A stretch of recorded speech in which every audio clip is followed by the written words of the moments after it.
Great. And the last distinctive that we describe is an open, progressive theology. And we use this term, but we're aware that it's a label, isn't it? You know, when there's lots of labels, people chuck around, isn't there, liberal, conservative? I'll stop there.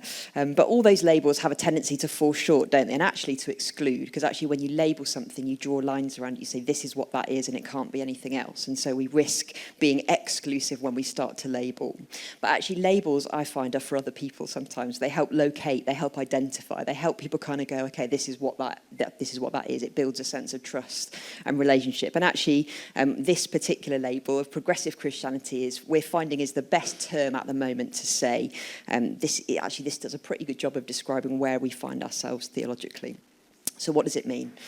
When I was a kid, me and my brother used to sit in the back seat of the car. My dad would be driving, and we'd get to a traffic light, and we'd sit there and wait. And my dad would go, "Change, I command it," and the lights would go green. And me and my brother were like, how does he do that? And the next light would be like, "Change, I command it." And it didn't work. And my brother would wait, and then he'd do it. And then my dad would go, "Change, I command it." And it would go to green. It was just incredible. And I thought about this. I tried to look. I was like, how is this happening?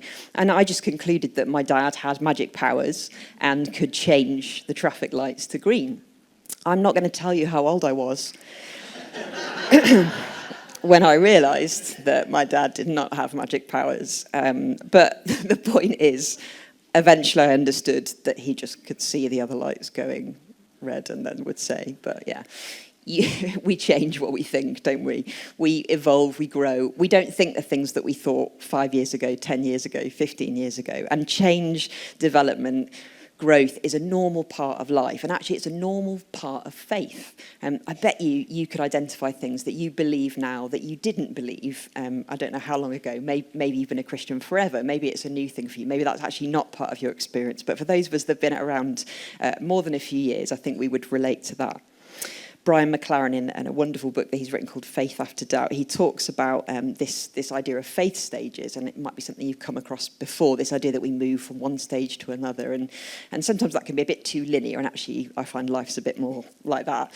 But I love Brian McLaren's faith stages because it's this cycle. It's this idea that we don't go from that and then we know better, so we do that and then we move to that. It's this idea that we keep moving through these stages. It starts with simplicity, then it moves to complexity, then perplexity, and then harmony. And the idea is that we keep moving. And it's not always in that order, but I really like his way of describing it. And actually, we do that, don't we? We feel like we've got a belief, and we're like, yeah, this is what I believe. And then hang on, something in life happens, and suddenly that belief doesn't work anymore, and we're in perplexity of like, what is going on? Complexity before that. Things get complicated, don't they? Life is complicated. And hopefully we resolve it, but sometimes that feels like it takes a long time.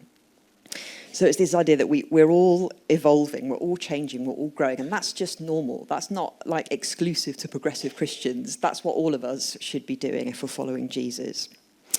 A book called Kissing Fish by Roger Wolsey. He seeks to, he just does this definition. I love a definition, even though this is all quite, mysterious stuff, isn't it? But this definition of progressive Christianity I really like. Progressive Christianity is defined simply by its willingness to question and be changed when it can be shown that change is necessary. It is willing to examine itself, to reformulate itself in the context of the world in which it lives. Progressive Christianity lives. It lives and breathes. It grows and develops. It lives in the tension between valued and trusted historic traditional formulations and the need to always express anew what the gospel means and can mean to the world. So it's not about chucking everything in the bin. It's not about going, all of this is rubbish, let's do this instead. It's about this careful process of reimagining, reforming, taking something and working out what do we do with this now in 2025.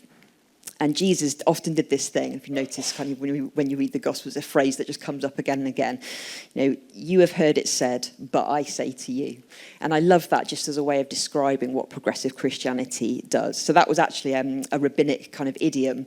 Lots of rabbis would do that. You have heard it said. In the historic way to interpret the scriptures, it means this. But I say to you, my interpretation of this is different. that is, that was thousands of years ago. We live in that tradition. We have permission. That's such an important word, just to know. We have permission to reimagine, to dream about what this could look like in our generation for the here and now.